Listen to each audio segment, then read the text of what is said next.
नमस्कार, मैं हूं हिमांशी चौधरी और आप देख रहे हैं हिमांशी डिकोड्स का special show let's unfold it, जहां हम बीते हर हफ्ते की आपसे जुड़ी आर्थिक और तकनीकी खबरों को आसान भाषा में समझाते हैं। आज के एपिसोड में जानेंगे भारत अमेरिका ट्रेड डील से आपकी नौकरी और बिजनेस पर कैसे हो सकता है असर, जीएसटी में बदलाव से चीजें सस्ती होंगी या महंगी, ईपीएफओ, अमेजॉन हेल्थ सर्विस, नए वाहन नियम और अंत में एक ऐसी बड़ी आर्थिक खबर जो हर निवेशक को जाननी चाहिए।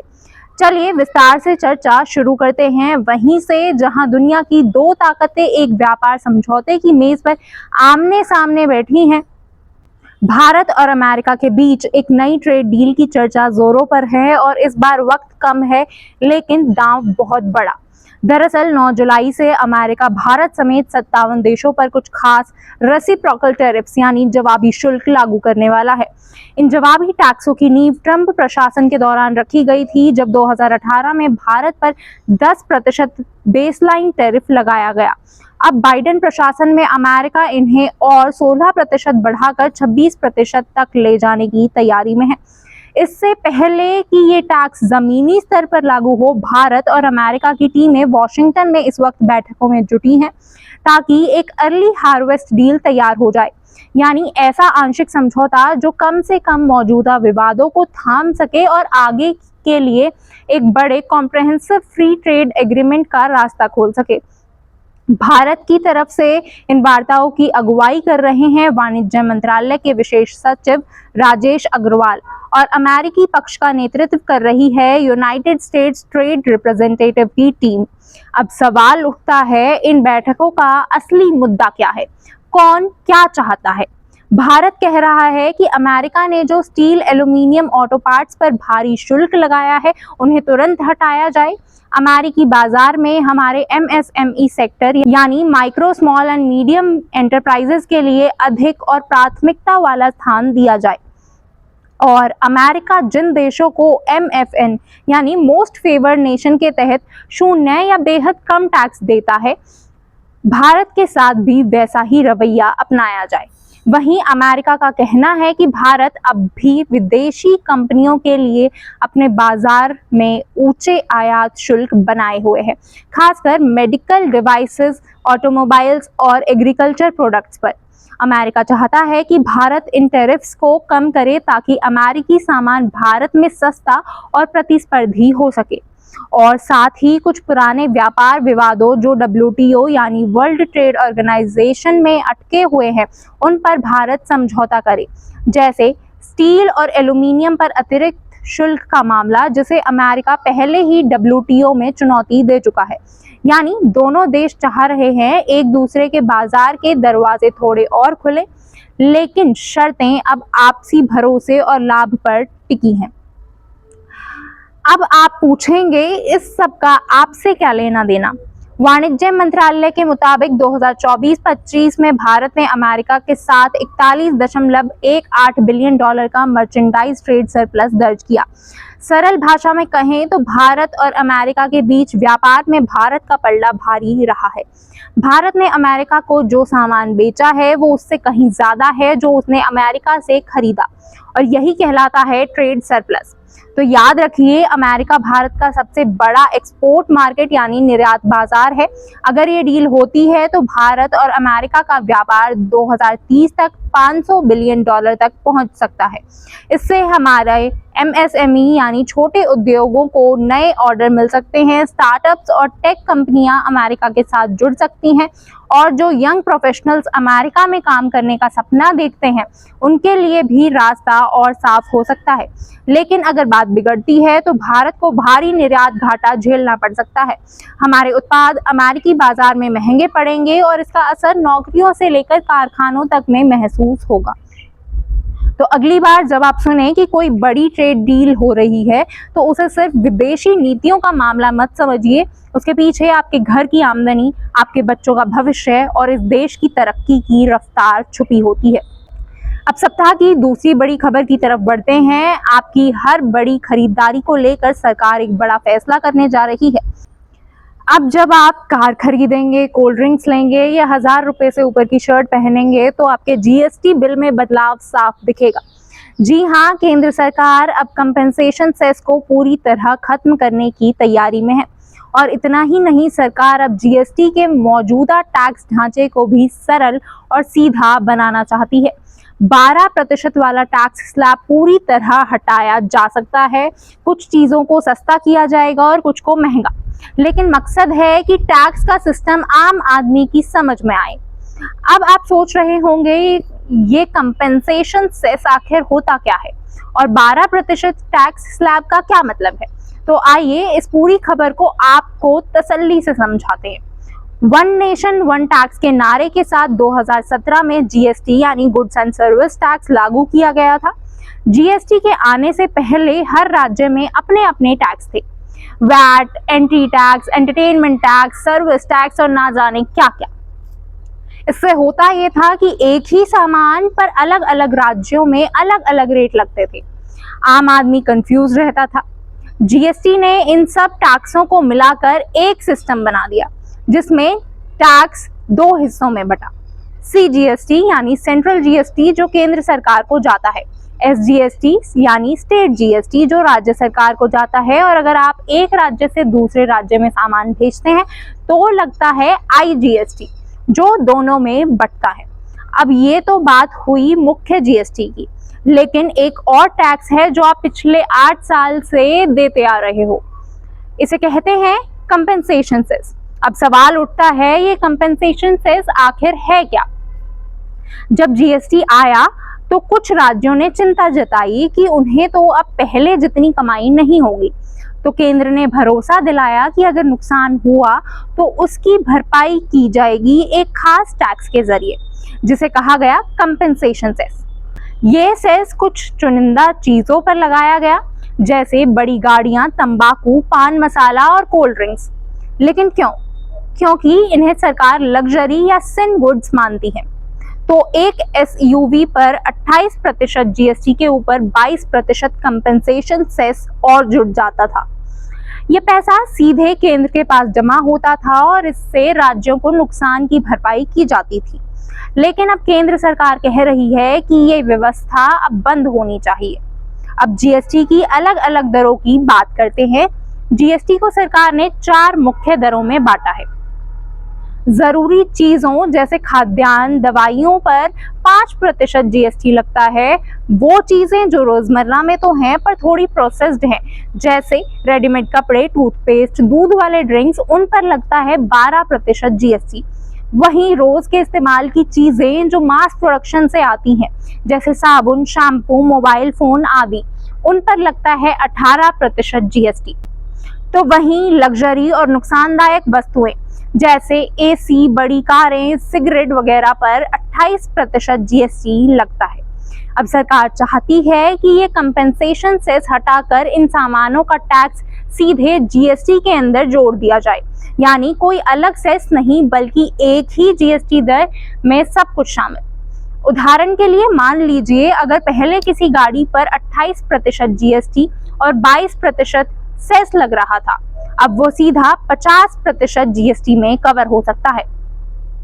इतना ही नहीं, अब सरकार कह रही है कि 12% वाली पूरी कैटेगरी को खत्म कर दिया जाए, यानी वहां की चीजें या तो 5% में आ जाएंगी जिससे वो सस्ती होंगी, या 18% में चली जाएंगी जिससे उनका दाम बढ़ सकता है।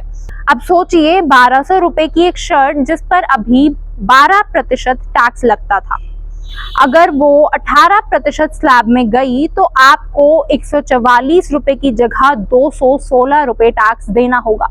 मतलब शर्ट महंगी हो जाएगी, लेकिन अगर वो 5% स्लैब में आई तो टैक्स घटकर सिर्फ 60 रुपए रह जाएगा और शर्ट सस्ती हो जाएगी। यानी ये बदलाव खरीदारी को सीधे प्रभावित करता है। सरकार का तर्क है कि जितनी कम स्लैब होंगी उतना कम कंफ्यूजन होगा, सिस्टम साफ होगा और टैक्स चोरी भी कम होगी। इससे राज्यों को भी फायदा होगा क्योंकि पहले कंपेंसेशन सेस का पैसा सिर्फ केंद्र के पास जाता था।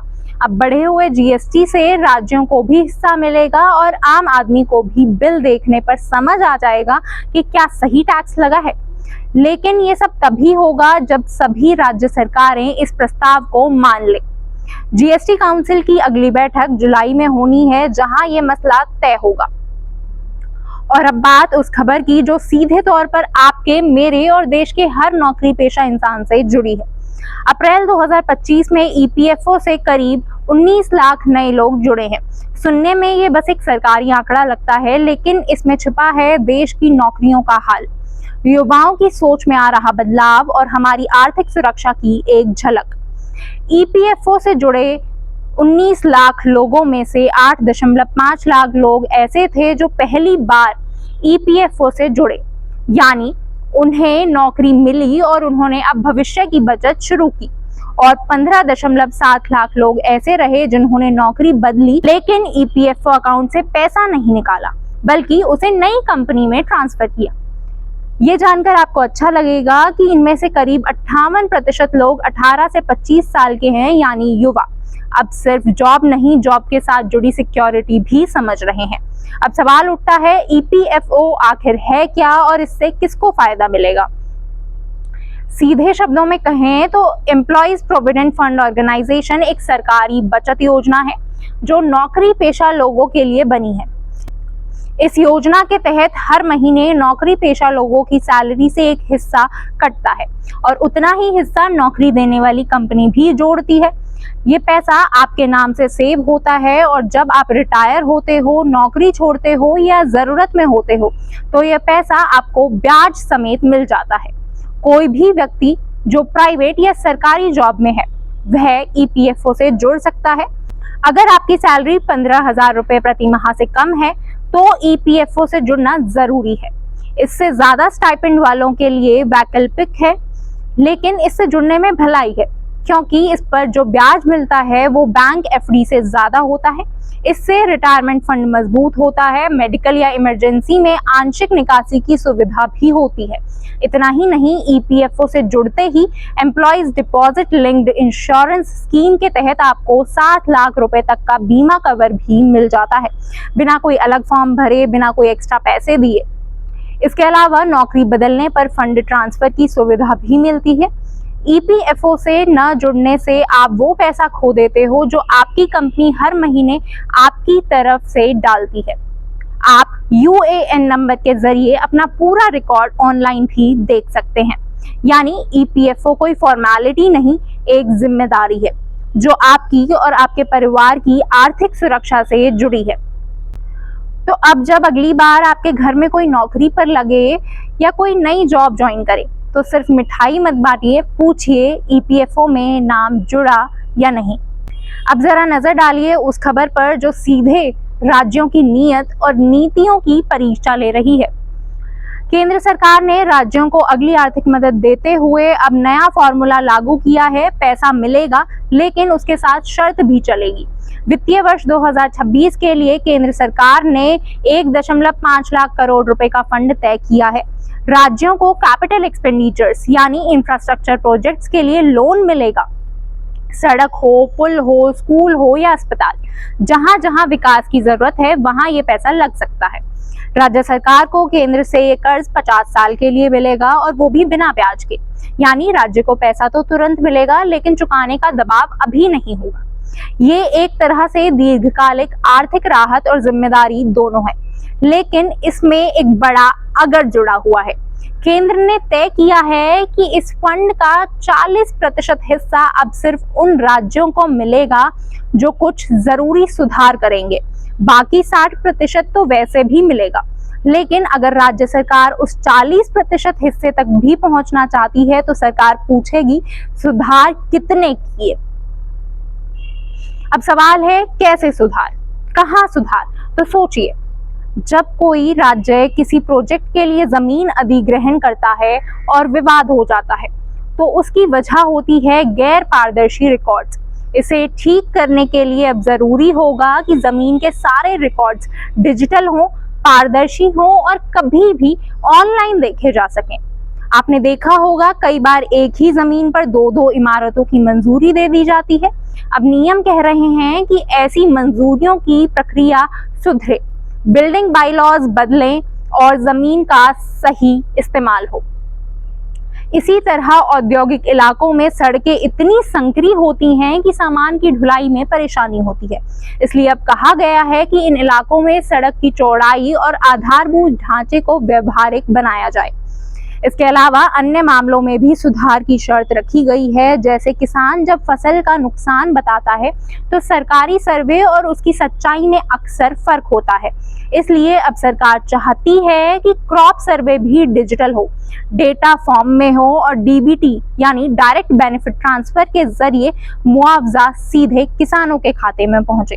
अब यही बात पुलिस विभाग और शहरी योजनाओं पर भी लागू होती है। जिन पुलिस कर्मियों की ड्यूटी 24/7 होती है, उनके लिए रहने की जगह, सुरक्षित और साफ सुथरे क्वार्टर मिले, ये भी अब रिफॉर्म की चेकलिस्ट में है। साथ ही पंचायत और वार्ड स्तर पर बच्चों और युवाओं के लिए डिजिटल लाइब्रेरी और इंटरनेट फैसिलिटी की उपलब्धता भी राज्य की जिम्मेदारी होगी। सरल शब्दों में कहें तो ये पैसा अब सिर्फ ईंट और सीमेंट पर नहीं खर्च होगा, बल्कि उस सोच पर खर्च होगा जो व्यवस्था को ठीक करने में विश्वास रखती है। देश के कुल इंफ्रास्ट्रक्चर निवेश में से 20 से 25% खर्च राज्यों द्वारा किया जाता है। तो ये सुधार अगर नहीं होंगे तो ना सिर्फ राज्य विकास से पिछड़ेंगे, बल्कि देश की आर्थिक रफ्तार भी धीमी हो जाएगी। अगर ये सुधार नहीं हुए तो राज्यों को मिलने वाला बड़ा हिस्सा छूट जाएगा और उसका असर सीधे विकास कार्यों की रफ्तार पर पड़ेगा। और इसलिए सवाल अब ये नहीं है कि राज्यों को लोन मिलेगा या नहीं, बल्कि सवाल ये है कि क्या आपके राज्य में वो सुधार हो रहे हैं जिनके बिना आगे बढ़ना नामुमकिन है। और अब बात उस खबर की जो ना सिर्फ हेल्थ केयर सेक्टर के आने वाले भविष्य को दिखाती है, बल्कि कॉर्पोरेट दुनिया के नए ट्रेंड, प्रतिस्पर्धा के दबाव और ग्राहकों के बढ़ते भरोसे का भी इशारा देती है। Amazon, वो नाम जो अब तक मोबाइल, किताबें और किराने से आपके दरवाजे तक आता था, अब आपके ब्लड टेस्ट की रिपोर्ट भी लेकर आने वाला है। जी हाँ, Amazon ने डायग्नोस्टिक्स यानी जांच सेवाओं के बाजार में कदम रख दिया है। इसका मतलब यह है कि अब आप Amazon ऐप से ही घर बैठे ब्लड टेस्ट, हेल्थ चेकअप जैसी मेडिकल जांच बुक कर सकते हैं। जैसे आप कपड़े या गैजेट मंगवाते थे, ठीक उसी तरह। इस सेवा की शुरुआत फिलहाल 6 बड़े शहरों दिल्ली, मुंबई, बैंगलोर, हैदराबाद, गुरुग्राम और नोएडा में हुई है और धीरे धीरे इसे पूरे देश में विस्तार दिया जाएगा। अब सवाल उठता है, Amazon जैसी ई-कॉमर्स कंपनी को हेल्थ केयर में इतनी दिलचस्पी क्यों? Amazon के medical category head Jairam Krishnan Balasubramaniam ने खुद कहा है कि health care is a daily need second only to grocery, यानी सेहत आज रोजमर्रा की जरूरत बन चुकी है, जो राशन पानी के बाद सबसे ज्यादा जरूरी है। अब अगर इस पूरे कदम को इकोनॉमिक पर्सपेक्टिव से देखें तो तस्वीर और भी दिलचस्प हो जाती है। हेल्थ टेक सेक्टर के 3 बड़े कमाई के स्रोत माने जाते हैं। टेली कंसल्टेशन यानी डॉक्टर से ऑनलाइन सलाह, दवाइयों की होम डिलीवरी, डायग्नोस्टिक्स यानी खून, यूरिन या अन्य तरह की मेडिकल जांच। और विशेषज्ञ मानते हैं कि इन तीनों में से सबसे ज्यादा मुनाफा डायग्नोस्टिक्स में है, क्योंकि इसकी कॉस्ट टू प्राइस रेशो बहुत फेवरेबल होती है, मतलब लागत कम, प्राइस ज्यादा और मार्जिन ज्यादा। लेकिन सिर्फ मुनाफा ही वजह नहीं है। भारत में डायग्नोस्टिक्स सेक्टर आज भी काफी हद तक असंगठित और बिखरा हुआ है। कई बार लोगों को भरोसेमंद लैब ढूंढने में परेशानी होती है, रिपोर्ट्स की क्वालिटी पर सवाल उठते हैं और सर्विस स्टैंडर्ड्स हर जगह अलग अलग हैं। Amazon अब यही कर रहा है, वो इस बाजार में टेक्नोलॉजी और भरोसे के साथ स्टैंडर्डाइजेशन लाएगा। अब असर की बात करें तो इससे प्रभावित कौन होगा? मौजूदा डायग्नोस्टिक्स कंपनियां जैसे डॉक्टर लाल पैथ लैब्स, मेट्रोपोलिस, थायरोकेयर, इनकी टेंशन बढ़ सकती है, क्योंकि Amazon अपने ब्रांड और रीच के दम पर बहुत तेजी से ग्राहकों को आकर्षित कर सकता है। उन्हें अब या तो कीमतें घटानी पड़ेंगी या सेवा का स्तर ऊंचा करना पड़ेगा। इसके अलावा Tata 1mg, Apollo 24/7, PharmEasy जैसी हेल्थ टेक एप्स पर भी इसका असर देखने को मिल सकता है। इनके पास वही चीज है जो Amazon दे रहा है। लेकिन Amazon के पास है एग्जिस्टिंग कस्टमर बेस और लॉजिस्टिक्स नेटवर्क जो इसे बढ़त दे सकता है। यानी अब मार्केट शेयर की लड़ाई तेज होगी। Amazon के साथ जुड़ने वाली साझेदार लैब्स जैसे ऑरेंज हेल्थ को ज्यादा ग्राहक और ब्रांड एक्सपोजर मिलेगा, लेकिन उन्हें Amazon के low margin high volume model पर काम करना होगा। और जहां तक आम आदमी की बात है, यानी आप और हम, हमारे माता पिता, हमारे दोस्त, तो ये खबर हमारे लिए साफ साफ फायदा लेकर आई है। अब आपको ना तो किसी लैब के बाहर लाइन में लगने की जरूरत है, ना रिपोर्ट लाने के लिए बार बार भागने की जरूरत। पर हाँ, अब ग्राहक और भी जागरूक हो गए हैं। सस्ती रिपोर्ट तो ठीक है, लेकिन सटीक और भरोसेमंद रिपोर्ट उतनी ही जरूरी है। अब बात करते हैं उस खबर की जो आपकी अगली गाड़ी की कीमत और आपकी सुरक्षा से जुड़ी है। अगर आप आने वाले महीनों में बाइक, स्कूटी या कोई छोटा बड़ा ट्रक लेने की सोच रहे हैं, तो ये खबर आपके लिए बेहद जरूरी है। सरकार अब वाहन निर्माता कंपनियों के लिए 2 नए नियम लागू करने जा रही है। एक ऐसा नियम जो ट्रक ड्राइवर की सेहत और गरिमा से जुड़ा है, और दूसरा ऐसा जो आपकी और मेरी सुरक्षा से। देश में अब 8 जून 2025 से बनने वाले सभी नए ट्रकों में एसी कैबिन अनिवार्य कर दिए गए हैं। जी हाँ, जो लोग घंटों तक तपती गर्मी में सड़कों पर ट्रक चलाते हैं, उन्हें अब कम से कम इतना हक मिलेगा कि वे बंद कैबिन में घुटने की बजाय एसी का इस्तेमाल कर सकेंगे। यह कोई लग्जरी नहीं है, बल्कि एक मानवाधिकार जैसा सुधार है जिसे अब तक नजरअंदाज किया गया था। लेकिन जब सुविधा बढ़ती है तो लागत भी बढ़ती है। ट्रक कंपनियों का अनुमान है कि एसी कैबिन लागू होने से वाहनों की कीमतों में लगभग 1 से 1.5% तक का इजाफा हो सकता है। हालांकि कंपनियां इस खर्च को धीरे धीरे फ्री ट्रेड्स यानी माल ढुलाई की कीमत बढ़ाकर संभाल सकती हैं। अब बात करते हैं आपके और मेरे जैसे आम ग्राहकों की सबसे पसंदीदा सवारी 2 पहिया वाहनों की। जनवरी 2026 से हर नई बाइक या स्कूटी में ABS यानी एंटी लॉक ब्रेकिंग सिस्टम जरूरी हो जाएगा। जैसा कि आप इसके नाम से ही समझ सकते हैं, इसका मकसद बहुत ही सीधा है, आपकी जान बचाना। ABS एक ऐसी ब्रेकिंग तकनीक है जो अचानक ब्रेक लगाने की स्थिति में आपकी गाड़ी को फिसलने से रोकती है। जब सड़क गीली हो या रेत मिट्टी हो तो आम ब्रेक लगाते ही गाड़ी फिसलने लगती है, लेकिन ABS गाड़ी के टायरों को लॉक नहीं होने देता और आपको ब्रेक लगाते हुए भी नियंत्रण बनाए रखने में मदद करता है। सरल भाषा में कहें तो ABS आपको ब्रेक लगाने के बाद भी संतुलन बनाए रखने की ताकत देता है, और यही वजह है कि यह तकनीक कई देशों में पहले ही अनिवार्य हो चुकी है। भारत सरकार अब इस दिशा में इसलिए कदम बढ़ा रही है क्योंकि सड़क दुर्घटनाएं यहाँ एक गंभीर समस्या है। सरकारी आंकड़े बताते हैं कि 2021 में भारत में सड़क हादसों में करीब 1.55 लाख लोग मारे गए, जिनमें से लगभग 69,000 2 पहिया सवार थे। एक ऑटोमोटिव कंपनी अपने अध्ययन में यह बात सामने लाती है कि ABS से 33% ऐसे हादसे टाले जा सकते हैं जहां नियंत्रण खोना और ब्रेक फेल हो जाना मुख्य कारण रहता है। विशेषज्ञों के अनुसार इस तकनीक से बाइक और स्कूटी की कीमतों में अब 1% से 1.2% तक का इजाफा हो सकता है। यानी अगर आप कोई 2 व्हीलर 90,000 रुपए में खरीदने की सोच रहे थे, तो अब उसकी कीमत करीब 91,000 से ऊपर जा सकती है। अब ये इजाफा सुनकर कोई कहेगा कि भला 1,000 रुपए की बात है, इसमें क्या बड़ी बात। लेकिन 1 मिनट रुकिए, जरा सोचिए। हम में से कई लोग 20,000 से 30,000 का फोन लेते हैं और जब दुकानदार कहता है कि सर 500 रुपए का इंश्योरेंस भी करवा लो, चोरी हो जाए या गिर जाए तो कवर मिल जाएगा, तो हम मना कर देते हैं। क्यों? क्योंकि हमें लगता है अरे क्या ही जरूरत है।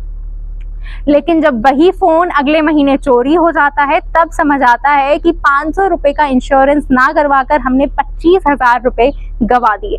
बस वैसा ही मामला इस 1,000 का भी है। यह कोई एक्स्ट्रा फीचर नहीं है, यह आपका सड़क पर इंश्योरेंस है, एक ब्रेक सेफ्टी कवर है जो अचानक ब्रेक लगाने पर आपको और आपके पीछे बैठे किसी प्रियजन को संभाल सकता है। अब बात करते हैं निवेशकों के लिए सबसे जरूरी खबर की। देश के सबसे बड़े स्टॉक एक्सचेंज NSE यानी नेशनल स्टॉक एक्सचेंज के इनिशियल पब्लिक ऑफर यानी आईपीओ को लेकर 8 साल से जो अटकी हुई गाड़ी थी, अब वो आखिरकार चल पड़ी है। बड़ी खबर ये है कि बाजार नियामक सेबी ने एनएसई की सेटलमेंट एप्लीकेशन को स्वीकार कर लिया है। अब उम्मीद की जा रही है कि इसी महीने के अंत तक सेबी एक नो ऑब्जेक्शन सर्टिफिकेट यानी एनओसी जारी कर सकती है और इसके बाद एनएसई अपने आईपीओ की प्रक्रिया शुरू कर पाएगी। अब सवाल उठता है कि आखिर ये आईपीओ होता क्या है और एनएसई का आईपीओ क्यों इतना चर्चित और अहम है। आईपीओ यानी इनिशियल पब्लिक ऑफर एक ऐसी प्रक्रिया है जिसमें कोई प्राइवेट कंपनी पहली बार अपना शेयर आम लोगों को बेचती है, यानी कंपनी अपने मालिकाना हक का एक हिस्सा जनता को सौंपती है ताकि वो उससे पूंजी जुटा सके। एनएसई की बात करें तो ये देश का सबसे बड़ा शेयर बाजार है। आपने अगर कभी निफ्टी का नाम सुना है तो वो इसी एनएसई का एक इंडेक्स है जिसमें देश की टॉप 50 कंपनियों का औसत प्रदर्शन शामिल होता है। अब अगर एनएसई खुद ही शेयर बाजार में लिस्ट हो जाए तो सोचिए निवेशकों के पास कितना बड़ा मौका होगा। लेकिन ये मौका अब तक इसलिए अटका हुआ था क्योंकि एनएसई पर कुछ पुराने मामले चल रहे थे। साल 2015 में आरोप लगे थे कि एनएसई ने कुछ चुनिंदा ब्रोकरों को अपने को लोकेशन सर्वर से जल्दी लॉगिन की सुविधा दी, जिससे उन्हें दूसरों से पहले ट्रेड करने का फायदा मिला। इसे को लोकेशन स्कैम कहा गया। इसके अलावा डार्क फाइबर एक्सेस को लेकर भी जांच चल रही थी। इन सभी मामलों को अब एनएसई 1400 करोड़ रुपए देकर निपटाने को तैयार है और सेबी ने इस प्रस्ताव को स्वीकार कर लिया है। यानी अब एनएसई पर कानूनी अड़चनों का रास्ता साफ हो रहा है और आईपीओ की प्रक्रिया जल्द ही शुरू हो सकती है। अब बात करते हैं इस खबर के असर की। पहली बात, अगर आप शेयर बाजार में निवेश करते हैं या करना चाहते हैं तो एनएसई का आईपीओ एक बड़ी संभावना बन सकता है। एनएसई एक टेक्नोलॉजी ड्राइवन, ट्रस्टेड और मुनाफे वाली संस्था है जिसमें सीधे निवेश करना आपके पोर्टफोलियो के लिए फायदेमंद हो सकता है। दूसरी बात, अगर आप नए निवेशक हैं और इस दुनिया को समझना चाहते हैं तो ये खबर आपके लिए एक अच्छा मौका है सीखने का। अब जब भी आप न्यूज़ में सुनते हैं कि निफ्टी ऊपर गया, सेंसेक्स नीचे गया, तो इसका मतलब होता है कि देश की टॉप कंपनियों के शेयर ऊपर नीचे हुए हैं। सेंसेक्स बीएससी यानी बॉम्बे स्टॉक एक्सचेंज का इंडेक्स है जिसमें 30 बड़ी कंपनियों को शामिल किया गया है, जबकि निफ्टी एनएसई का इंडेक्स है जिसमें 50 कंपनियां होती हैं। जब इन कंपनियों के शेयर बढ़ते हैं तो इंडेक्स भी ऊपर जाता है और बाजार को बुलिश यानी तेजी वाला कहा जाता है, और जब गिरते हैं तो सेंटीमेंट नेगेटिव हो जाते हैं। और अगर आप सोच रहे हैं कि निवेश कहां से शुरू किया जाए तो आज के दौर में grow, Zerodha, Upstox, Paytm money जैसे कई सेबी से रजिस्टर्ड और भरोसेमंद प्लेटफॉर्म्स हैं जहां से आप आसानी से निवेश की शुरुआत कर सकते हैं। Mutual funds, SIP, index fund, ये सब आज आम आदमी की पहुंच में है। बस सही जानकारी और समझ होनी चाहिए।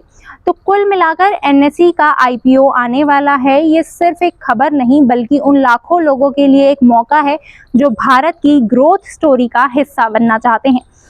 निवेश करें लेकिन समझ के साथ, क्योंकि सही जानकारी के साथ किया गया निवेश न सिर्फ आपकी कमाई बढ़ाता है बल्कि देश की अर्थव्यवस्था को भी मजबूती देता है।